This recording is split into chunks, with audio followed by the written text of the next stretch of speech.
کسی ملک میں اتر کر تھوڑا آرام کر لیں۔ وہ ایک ملک میں اتر گئیں۔ اس ملک میں ایک ظالم بادشاہ حکومت کرتا تھا۔ وہ اپنی رعایا پر بہت ظلم کرتا تھا۔ وہ بہت لالچی انسان تھا، پر یہاں بادشاہ کے محل میں داخل ہوں چند روز محل میں گزارنے کے لیے اس سے اجازت لی۔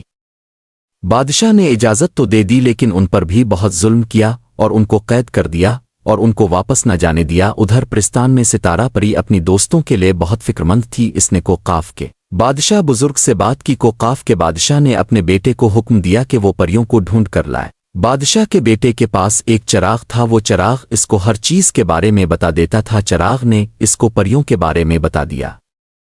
بادشاہ کے بیٹے نے کچھ سامان ساتھ لیا اور اپنے سفر پر چل پڑا۔ اس نے اس ملک میں جہاں وہ بادشاہ حکومت کرتا تھا اعلان کروایا کہ جو شخص پریوں کو اس کے حوالے کر دے گا تو وہ اس کو کوقاف لے جائے گا اور کوقاف کا بادشاہ بنا دیا جائے گا، اور اس کی شادی پرستان کی ملکہ سے کی جائے گی۔ جب ظالم بادشاہ نے یہ اعلان سنا تو اس نے فوراً کوقاف کے بادشاہ کو بلایا۔ ظالم بادشاہ نے